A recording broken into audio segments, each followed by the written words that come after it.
Good morning, class 10th. From today, we are going to start our revision. So, first, we are going to revise our unit number 2nd, that is web application. You have completed this unit in the month of April and June. So, let's start with the session number 1, working with accessibility options. Okay, so I'm going to read this chapter for you, and later I'm going to summarize this chapter for you, and you have to do the question answers. अगर आपने कर रखे हैं already, then there is no need to write the question answers in a notebook. अगर आपने नहीं किए हैं, then please note the question answers. Okay, so we are having computer accessibility refers to the user friendliness of a computer system for all, regardless of their disabilities. This is mainly a software issue. However, when a combination of hardware and software is enable a person with a disability or impairment to use a computer, it is known as assistive technology. अगर कोई एक disable person है और वो technology को use नहीं कर पा रहा है, but with the combination of hardware and software वो पर्सन कंप्यूटर को या टेक्नोलॉजी को यूज़ कर पाए, तो उसको कहते हैं assistive technology.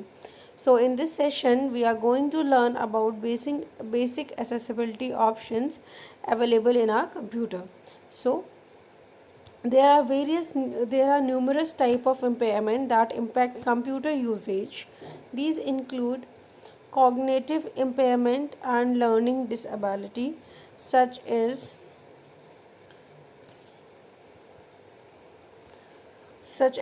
dyslexia, attention deficit hyperactivity disorder, ADHD और autism. ठीक है, इसमें आपके वो सारे इम्पेयरमेंट आते हैं जिन्हें समझने की, पढ़ने की दिक्कत होती है. नेक्स्ट इज़ विजुअल इम्पेयरमेंट, वो जिन्हें देखने में दिक्कत होती है, सच एज लो विजन. ठीक है, पार्शियल ब्लाइंडनेस, मतलब पूरी तरीके से ब्लाइंडनेस नहीं होती है बट कुछ पोर्शन होता है, जैसे कुछ चीज़ें आपको नहीं समझ में आती हैं. कलर ब्लाइंडनेस हो गया, कुछ कलर को रिकॉग्नाइज नहीं कर पाते हैं. हेयरिंग इम्पेयरमेंट इंक्लूडिंग डेफनेस, मतलब जिन लोगों को सुनाई नहीं देता है.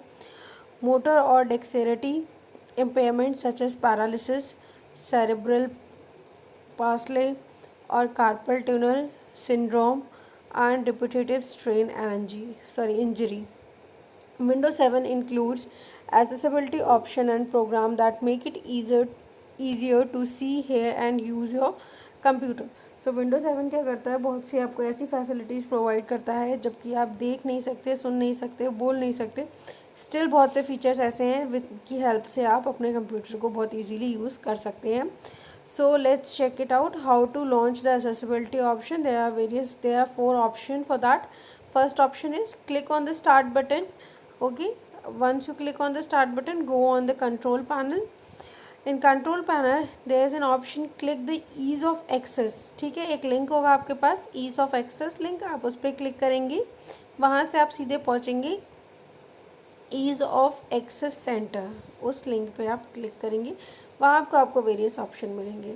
सो सेटअप कीबोर्ड एक्सेस. ठीक है, click make the keyboard easier to use in the ease of access centre. Ease of access centre में आपके पास कई सारे ऑप्शन आते हैं. तो फर्स्ट जो आपके पास ऑप्शन है जिस पर आपको क्लिक करना है, you have to click on the make the keyboard easier to use. So here turn on the mouse key, check to allow the user make use of arrow key on a numeric keyboard to move the key on the screen. Enter key to click. For example, user can press top arrow and left arrow key to move mouse pointer diagonally upward towards side keys. Okay, तो mouse keys क्या करते हैं आपके, ये आपकी जो arrow keys होती हैं उनकी हेल्प से आप अपना माउस एक्सेस कर सकते हैं. ठीक है, कीबोर्ड पे जो एरो कीज़ होती हैं उनकी हेल्प से आप क्या कर सकते हैं, माउस कीज़ को वर्क कर सकते हैं. Turn on sticky keys. Checkbox allow user to keep the key active when it is pressed once and then any other key is pressed, then it is processed by the computer with the currently active key. For example, if user has pressed window key on the keyboard, then it will remain active. Now if user click on letter E, then it will be interpreted as window plus E and window explorer will open up. Okay, so sticky keys का आपके पास क्या होता है, sticky means कोई भी चीज़ जब चिपक जाती है, सो फॉर ठीक है, उसका मतलब होता है स्टिकी। तो इसमें आप वर्ड की हेल्प से ही समझने की कोशिश कीजिए। When you press a particular की, तो आप उसी की पे स्टिक हो जाएंगे फॉर अ मोमेंट, एंड उसके बाद जब आप नेक्स्ट की प्रेस करेंगे, लाइक इसमें ऑप्शन जो आपका दिया है, when you click on the windows, तो आप विंडोज़ की पे स्टिक रहेंगे till you press the next key. जैसे आपने नेक्स्ट की प्रेस की E, so windows plus E means window explorer and you will move to the window explorer. Next is turn on toggle keys. Toggle keys check कर लेते हैं। Check box allow user to hear an alert sound every time a की like caps lock, nums lock extra is pressed. ठीक है, toggle की में क्या होता है, अगर किसी को, जैसे इंसान को थोड़ा कम दिखता है, आपने टॉगल की प्रेस कर दिए, तो जैसे ही आपका कैप्स लॉक या नम्स लॉक जैसे बटन ऑन होंगे, तो आपके पास एक साउंड या फिर एक अलर्ट आ जाएगा कि ओके, तो आपको पता चल जाएगा कि हाँ ये बटन्स ऑन है। टर्न ऑन फिल्टर की,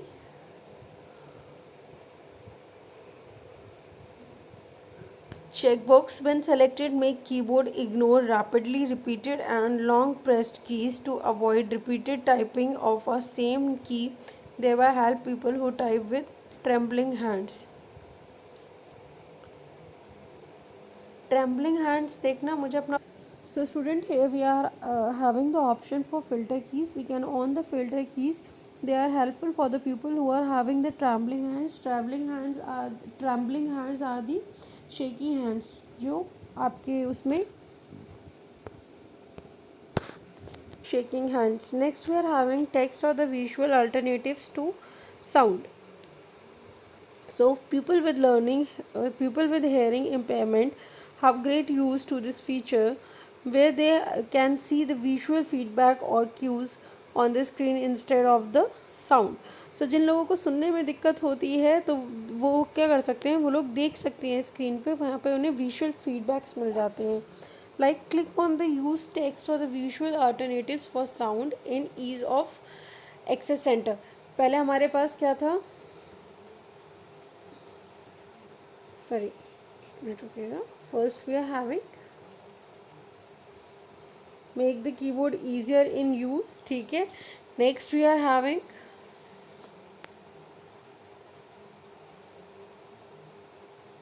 यूज टेक्स्ट और the visual alternatives for sound.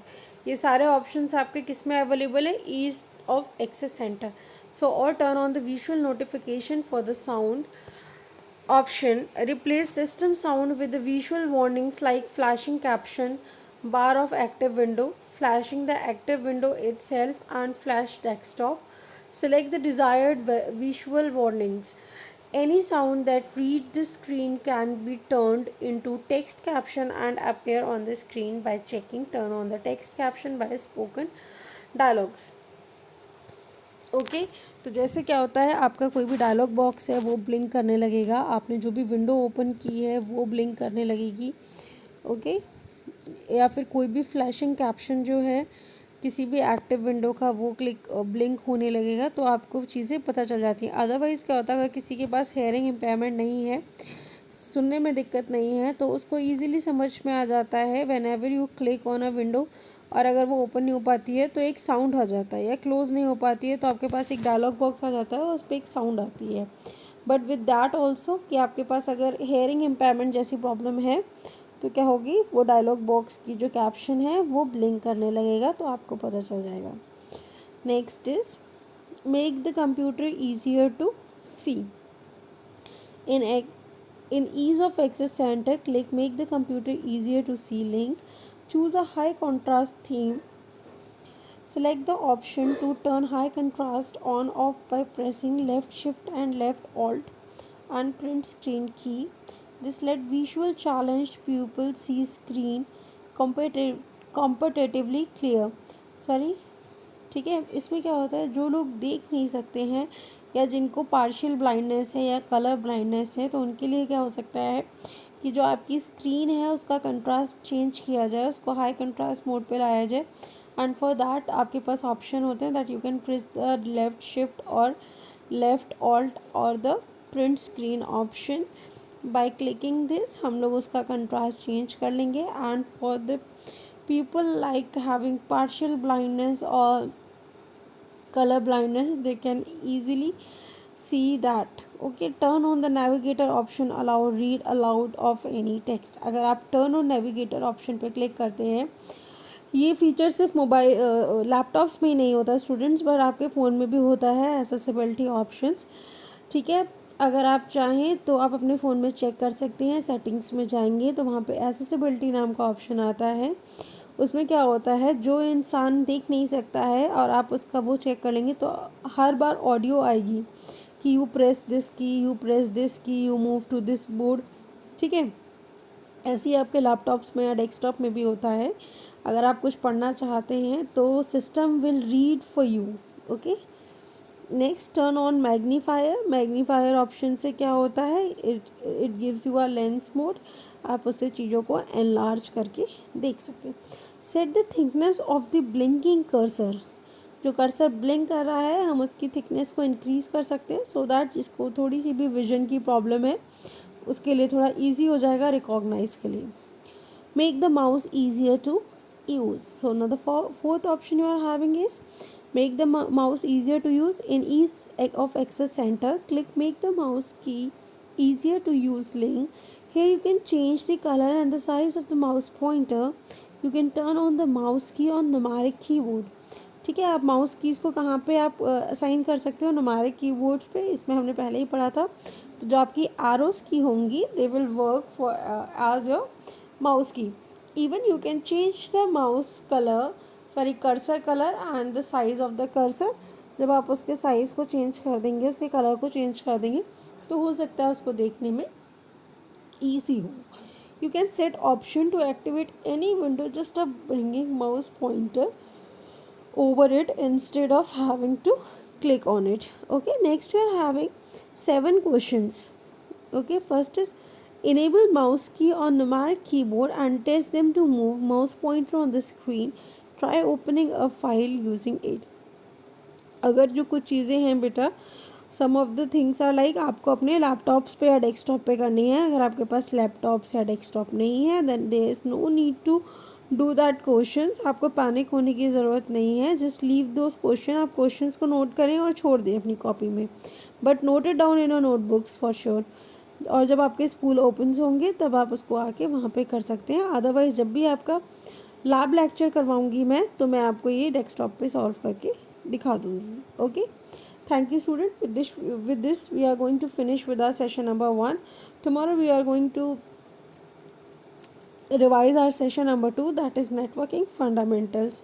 Okay, and I will suggest you all that कि आप थोड़ा सा चैप्टर या कुछ क्वेश्चन आंसर्स पहले से खुद रीड करें. Thank you students.